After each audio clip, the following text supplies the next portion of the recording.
Welcome to Talking of Business. I'm very excited today. We have our first guest on the show ever. Today, we're going to be talking about an individual who started their own practice. They've been in business for about a month, made a big leap there, and we will dive into that with some questions. And then they also took a PDP, so we'll touch on that a bit as well. Here's the show.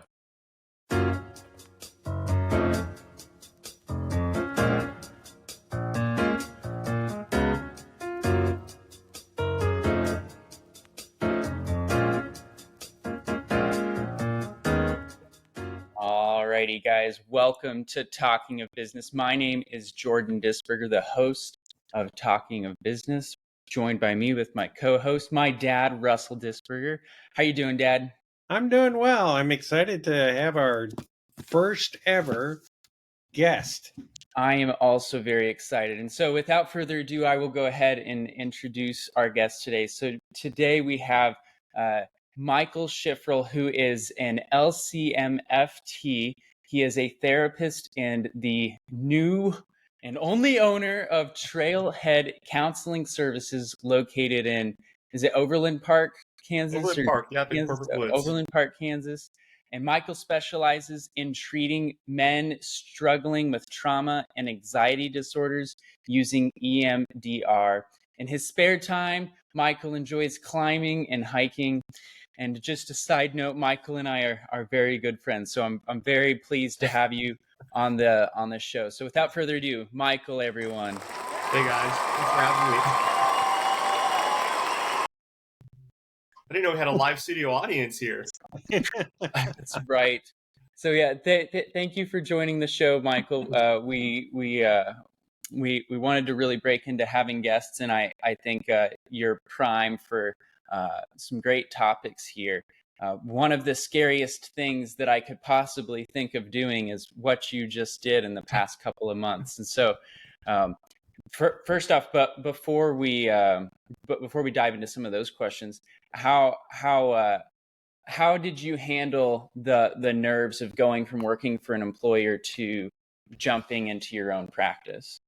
That's a good question. So thankfully I have a wonderfully supportive wife named Alyssa, and she was probably one of the biggest advocates I had in terms of branching out into private practice.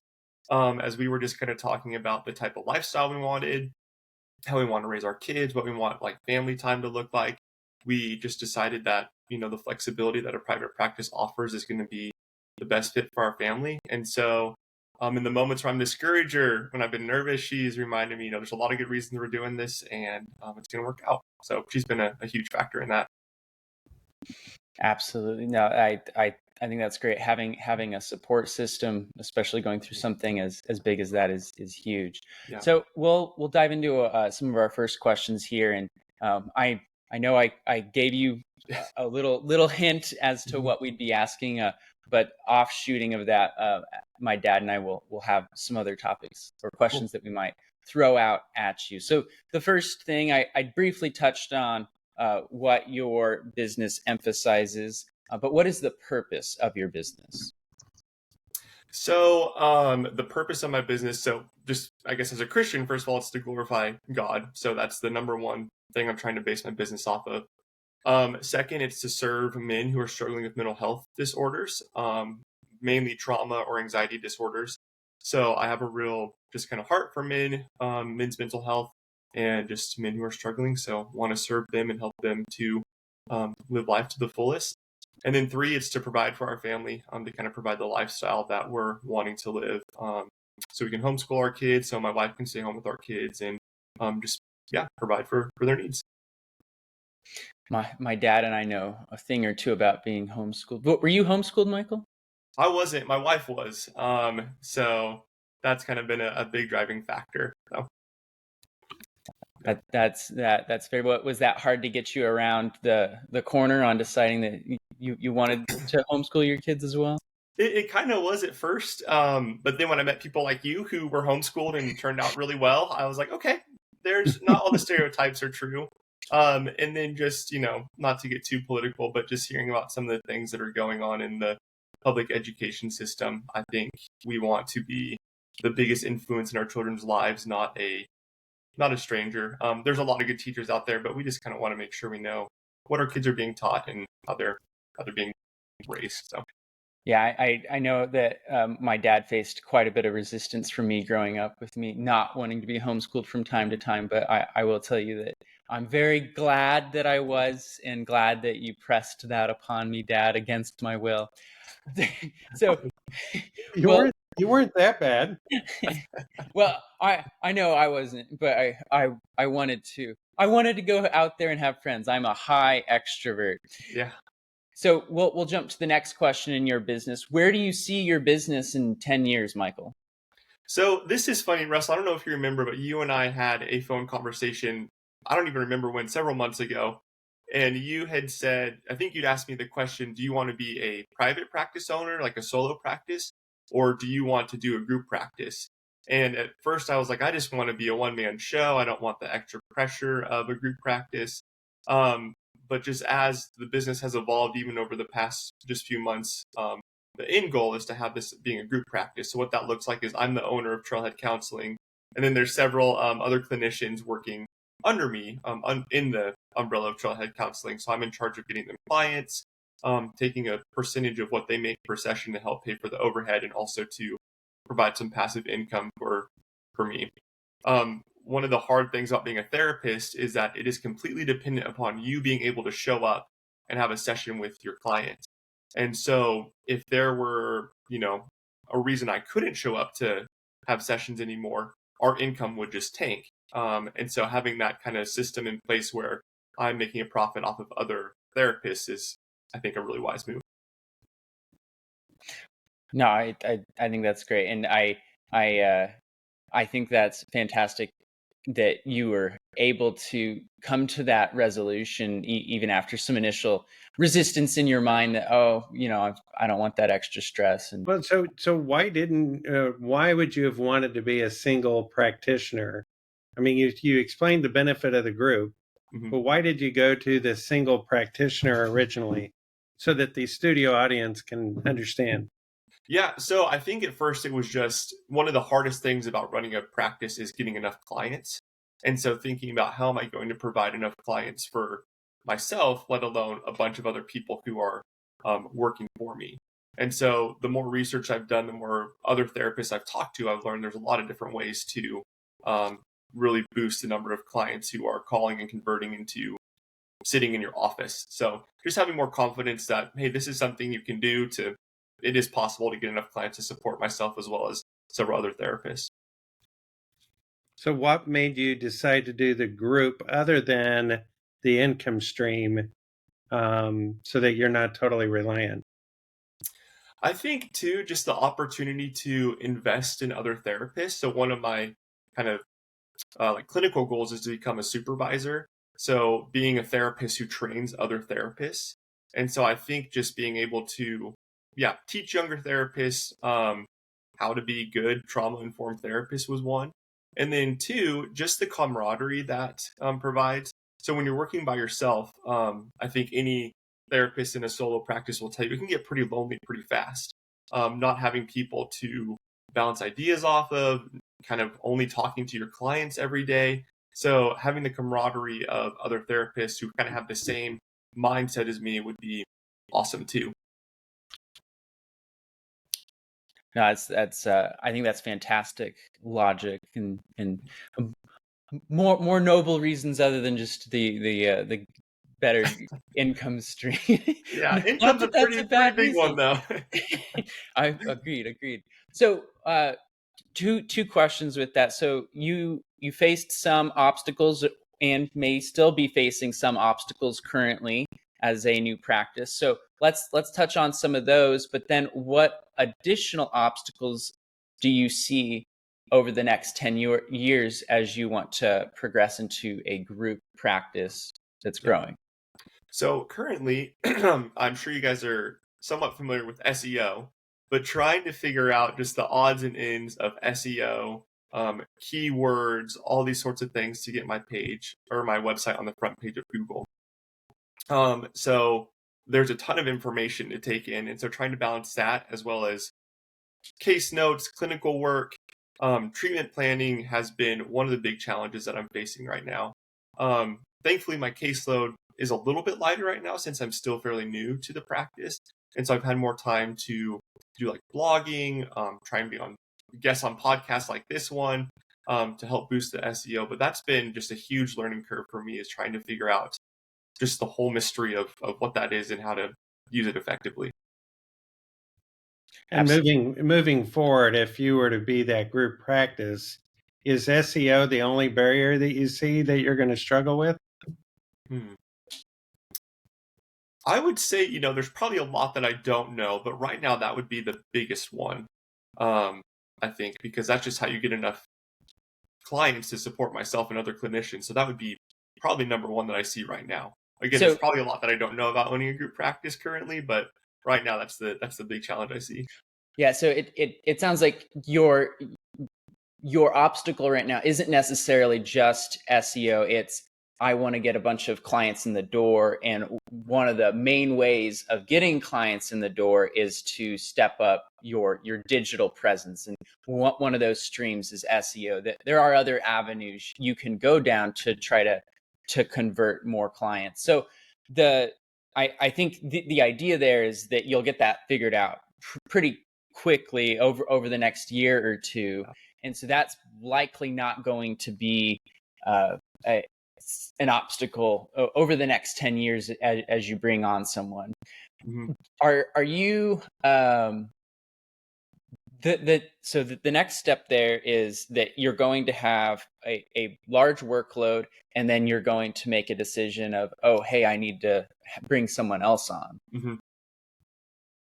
And so then from there, you're going to need to figure out how much of the pie you want to give up to that person. And well, you don't have to give up the pie. I mean, so when you grow any sort of business, you can give equity, or you can pay, or do a revenue share. There's a lot of different ways to do it, but to give up equity right off the bat, a lot of business owners do that, and I sometimes would argue against it. So, yeah, I agree with you, Dad, 100%. That is a different pie than I was talking about. I was talking about the pie of current clientele that exists. Yeah. But I think that is an important piece of advice to give, is that you don't really want to give ownership of your business up when you bring other people on. That's right. Unless they're bringing great value to the table. So let's say you're wanting to bring someone else on who maybe is private practice already, mm-hmm. and they're bringing something that's going to significantly increase the value of your business. Mm-hmm. Then in that scenario, you might look at doing equity sharing or right. some other form. But so your main obstacle right now is, okay, I want to get more clients. So you've looked into SEO, you're doing blogs, which is related to SEO, and working on the website, working on backlinks, which I was impressed by your terminology. He's like, here's my website, add it so I can get the backlink points. So that's good. So one of the main things that I do, Michael, is I do Google and Facebook ads. So people who are actively in the buying mindset or wanting to take action on something. So, hey, I need a therapist now, or therapist near me. Those are keywords that you're trying to get hit on for SEO right now. Right.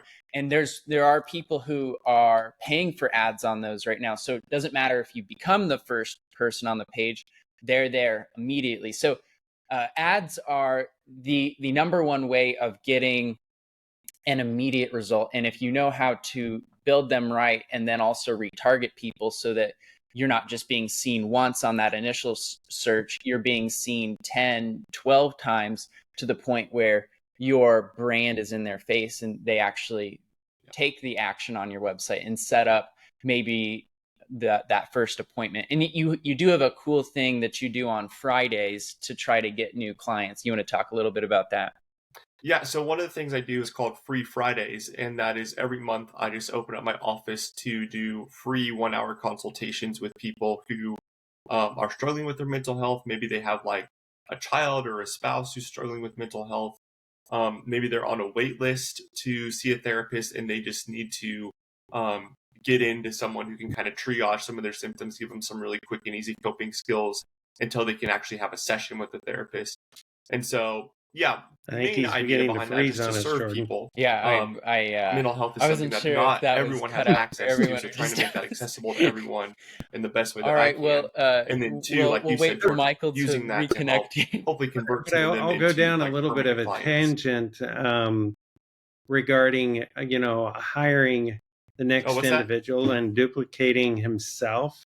So he sees right now, which a lot of owners do, the short-term barrier is getting enough clients to be able to expand it. Right. However, Am I frozen the for you next guys? issue is every system, every process that he has, he's got to be able to duplicate and train and get the other person up so that it's a seamless, consistent practice so that everyone is being onboarded. And that's a big, big challenge. But normally people don't think about that until it's upon them, at which point they're in a reactionary state and then they need someone because they're being overworked. But you're going from being overbooked to cutting your volume of work almost in half because you're now sharing it. Now you have all this idle time, but you have the relationship with your old clients that may not want to switch over. So you have to figure out when's the transition, how do you transition, and or do you just fill yourself up to 80%, then hire someone else, take the financial hit, and reduce your income while that person fills up to 80, 90%, and then you just repeat over and over and over again. But those to me are some of the big, big barriers that he didn't bring up that he should be pondering about now. It looks like you've reconnected to us, Michael. Yeah, So sorry about that, guys. no problem at all. If you missed any of what we chatted about after you froze up there, well, listen to this back. Yes, I will. I will. I'm glad I froze and not you guys. So. Oh yeah, that's good. And it's all loading up to the cloud, so there's a chance that you were talking and we were talking, and it's going to collide over one another. Anyway, so I wanted to open it up to you, Michael. You got my dad and I here right now. Do you have any business problems or business questions that you want to, or marketing that you want to ask to either of us? I know you and I will follow up on SEO a little bit later, but go ahead and ask any questions that you'd like. Yeah. So, I mean, I know we'll probably talk about this individually, but you'd mentioned there's other ways to attract clients besides SEO, and then you mentioned Google Ads. Were there any other ways that you think would be helpful for like a group practice to attract clients, or are those kind of the main two avenues you guys see? So I think from a digital marketing perspective, yes, that's where you can put content out and be seen. And then I know you've been working on your social media. So to really increase your social media involvement, it's important to get involved in groups that are relevant, that have your target audience in them, and then engage with them actually on social media and put out content that is relevant and helpful to them. Because if you're always just advertising what your business can do for them, that doesn't really help people on social media, and they're not really going to want to follow you on social media. You want to provide insight that is gives them reason to actually follow you there. Yeah. Now that's just from the digital side.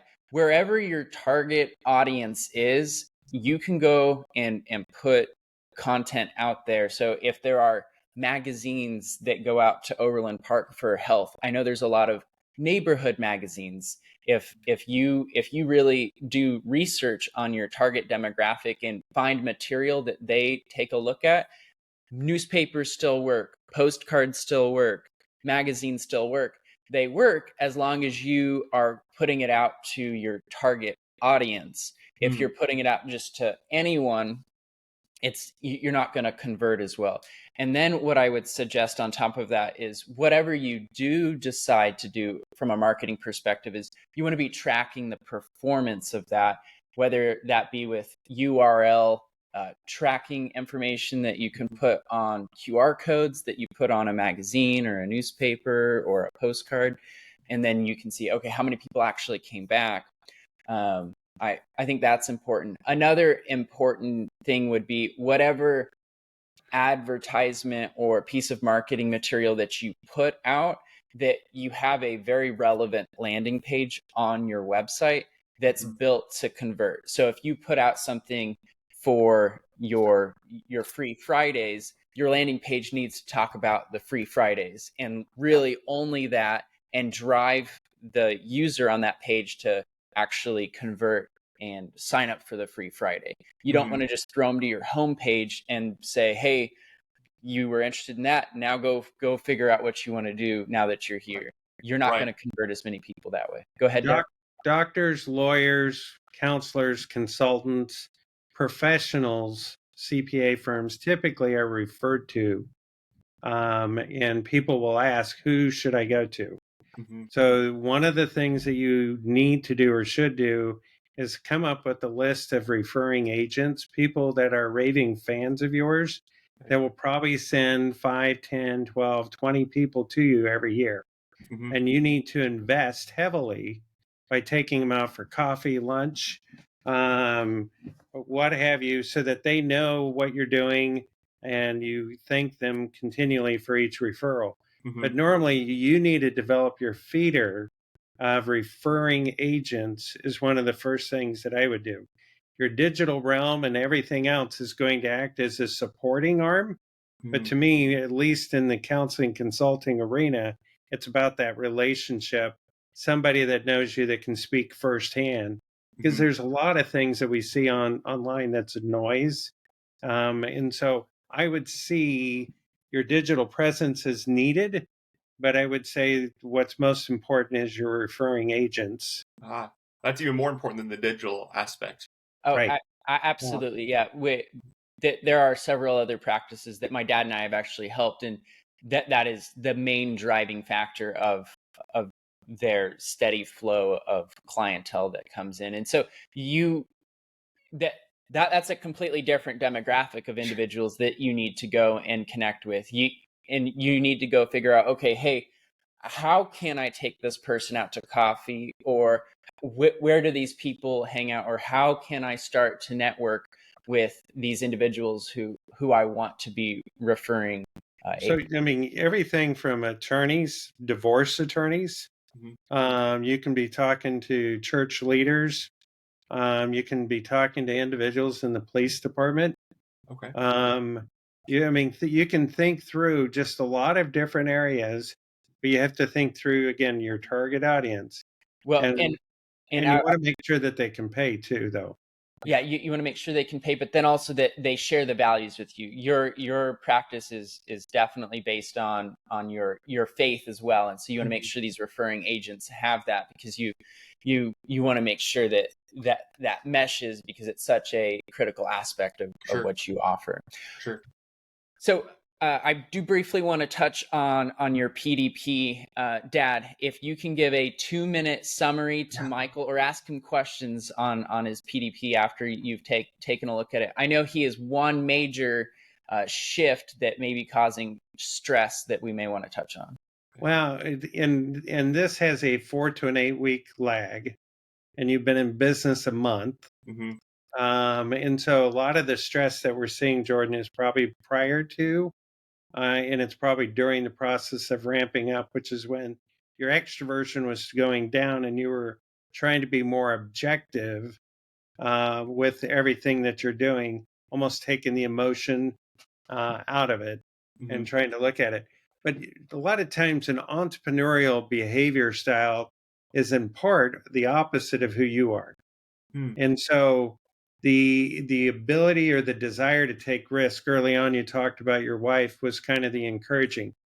Some of the best entrepreneurs, though, have your profile, but what they have to do is really set up systems and processes and kind of have a plan, so that you, and or a counselor or a coach that you can talk to, so that you can bounce ideas off of, so that when you're not feeling comfortable with the general direction or the next step, for you especially, it will be critical for you to have that confidant that you can help build and encourage, because that desire to take that risk you know you might need to do it, but you might think about it way too much.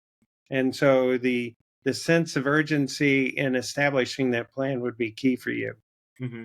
That makes a lot of sense, because the private practice was something I'd thought about for several years actually, and it was, I'd kind of think about it and then talk myself out of it. So definitely overthought it for a while. So that's spot on. Yeah, I don't know how many times I've kind of used my size shoe 13 to kick someone and to take the leap. I mean, they say they want the security of a job, but everyone can get fired. There's no really not much security in a job when if you have a good product, a good service, and you know how to market, you're much, much better off to start your own business and scale. Yeah. But a lot of times people just think they can build it and they will come. That's not the case. You need to be strategic, mindful, and understanding the feeder for your clients. Absolutely. We're showing off our shoe sizes here, but we are out of time for today. So, Michael, thank you so much for being our guest on our show. Dad, thank you for co-hosting with me. You guys, we would like to ask you to subscribe, like us on whatever you listen to podcasts on. We're also on TikTok, Instagram, and YouTube, so go follow us there. And we will catch you guys in our next episode. Thanks for listening. Thank you, guys. Bye.